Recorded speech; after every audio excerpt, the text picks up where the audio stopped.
1 दिसंबर 1948 इसी दिन डॉक्टर अंबेडकर ने संविधान सभा में एक प्रस्ताव पेश किया था और इस प्रस्ताव में आदिवासियों की पहचान छीन ली थी। उस दिन जयपाल सिंह मुंडा सदन में नहीं थे। उसी दिन डॉक्टर अंबेडकर द्वारा यह प्रस्ताव पेश किया गया। डॉक्टर अंबेडकर, आप अपना प्रस्ताव पेश करें। माननीय अध्यक्ष श्री, मैं यह प्रस्ताव पेश करता हूँ कि अनुच्छेद 13 के खंड 5 में एबोरिजिनल आदिवासी शब्द के स्थान पर शेड्यूल्ड अनुसूचित शब्द रखा जाए।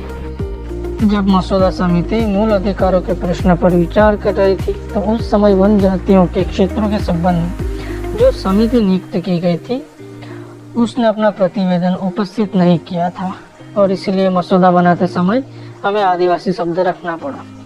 बात को हमने देखा कि वन जातियों के क्षेत्र संबंधी समिति ने भी अनुसूचित जातियां शब्द प्रयोग किए थे और इसलिए इस विधान से जो अनुसूचियां संलग्न है उनमें हमने अनुसूचित जातीय शब्द प्रयोग किए हैं। भाषा की एकरूपता की दृष्टि से आदिवासी शब्द के स्थान में अनुसूचित शब्द रखना आवश्यक है।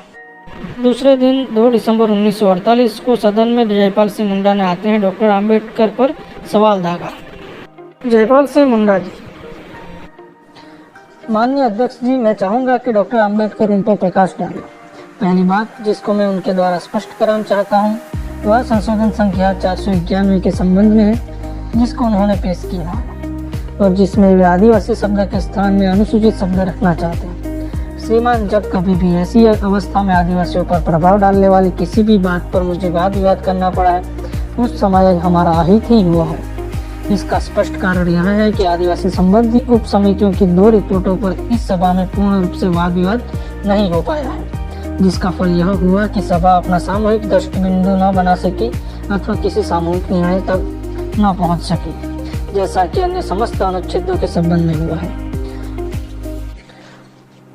अर्थात उन अनुच्छेदों के संबंध में जो हमारे देश के गैर आदिवासी लोगों पर प्रभाव डालते हैं। इस शब्द आदिवासी संबंधी प्रश्नों को ही लीजिए। जहाँ तक मुझे विदित है किसी भी उपसमिति ने अनुसूची बनाने के कार्य को नहीं किया। मुझे यह भली प्रकार विदित है कि जिस उप समिति का मैं सदस्य था उसने इस प्रकार का कोई भी कार्य नहीं किया और सत्य यह है कि स्वयं मसौदा समिति ने ही विधान के मसौदे में जो कुछ भी भारतीय सरकार एक्ट में लिखा उसे जस का तस रख दिया। माननीय अध्यक्ष जी, दूसरी बात जिसके बारे में मैं स्पष्टीकरण कराना चाहता हूँ वह यह है कि दोनों उप समितियों की सिफारिशों में जिन परामर्शदात्री परिषदों और प्रादेशिक परिषदों का जिक्र है, क्या वे तथाकथित अनुसूचित क्षेत्रों के बाहर भी कार्य करेंगी? यदि उनसे बाहर कार्य करने में वे समर्थ न होंगी तो मैं डॉक्टर अंबेडकर से यह जानना चाहूँगा कि उन आदिवासियों के संबंध में क्या होगा जो उन अनुसूचित क्षेत्रों से बाहर करोड़ों की संख्या में है। वर्तमान स्थिति यह है कि लगभग 24 रियासतों को उड़ीसा में मिला दिया गया है और अनेकों अन्य रियासतों को मध्य प्रांत में मिला दिया गया है। इनमें से बहुत सी रियासतों में आदिवासी बड़ी बड़ी संख्याओं में है। उनके संबंध में क्या होगा? जिन जिन अनुसूचित क्षेत्रों की उप समिति ने सिफारिश की है वह वास्तव में तुच्छ है। उसमें समस्त आदिवासियों की जनसंख्या नहीं आती है, विशेषकर मध्य प्रांत और उड़ीसा के दोनों प्रांतों में। डॉक्टर अंबेडकर मुझे यह स्पष्ट बताएं कि जो कुछ प्रावधान, जो कुछ रियायतें वे इस संविधान में रखना चाहते हैं वे उन क्षेत्रों में भी लागू होंगी या नहीं जिनका अनुसूचित क्षेत्रों के अंतर्गत विशेषकर उल्लेख नहीं किया गया है। माननीय अध्यक्ष श्री, मेरे मित्र श्री जयपाल सिंह ने आदिवासियों के संबंध में मुझसे कुछ प्रश्न किए हैं। मेरे विचार से जब हम 5वीं और 6वीं अनुसूची पर वाद विवाद करें उस समय इस प्रश्न का उठाया जाना उचित होगा। अनुसूचित वन जातियों के प्रश्न पर यह पूछा जा सकता है कि मैंने आदिवासी के स्थान में अनुसूचित शब्द क्यों रखा।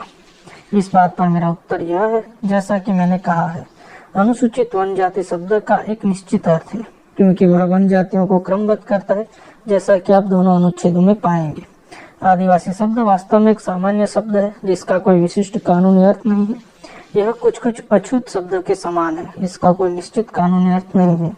यदि यह विषय न्यायालय की में प्रस्तुत होगा तो उसके लिए आदिवासी कौन है इसकी ठीक ठीक परिभाषा होना आवश्यक है। इसलिए यह निश्चित किया गया कि एक और श्रेणी अथवा पदावली अनुसूचित वन जाति के नाम से निर्मित की जाए और उस शीर्षक के अंतर्गत आदिवासियों को रखा जाए। उन्होंने एक और प्रश्न मुझसे पूछा है और वह यह है, मान लीजिए कि अनुसूचित क्षेत्र निवासी कोई अनुसूचित वन जाति का सदस्य अथवा वन जाति क्षेत्र निवासी कोई अनुसूचित वन जाति का सदस्य भारत के किसी अन्य भाग में जो कि अनुसूचित तथा वन जाति दोनों क्षेत्रों से बाहर है निवास करने जाता है तो क्या वह उस स्थानीय सरकार से जिसके अधिकार क्षेत्र में वह निवास करता हो उन्हीं विशेष अधिकारों की मांग कर सकेगा जिनके प्राप्त करने का अधिकार उसे तब होता है जब वह अनुसूचित क्षेत्र अथवा वन जाति क्षेत्र में निवास करता है। इस प्रश्न का उत्तर देना मेरे लिए कठिन है, परंतु जहाँ तक वर्तमान विधान का प्रश्न है, अनुसूचित वन जाति का कोई सदस्य यदि अनुसूचित क्षेत्र अथवा वन जाति क्षेत्र से पृथक हो जाता है तो उसे वे विशेष अधिकार नहीं मिलेंगे जिनका वह अनुसूचित क्षेत्र अथवा वन जाति क्षेत्र में रहते हुए अधिकारी है। साथियों, यह वही वक्त था जब आदिवासियों से संविधान सभा ने उनकी पहचान छीन ली और उस पहचान को बनाए रखने के लिए जयपाल सिंह मुंडा ने उनसे जितनी हो सके उनकी उतनी कोशिश की। साथ ही वीडियो को शेयर जरूर कर लीजिएगा, चैनल को सब्सक्राइब जरूर कीजिएगा। जोहार, जय आदिवासी।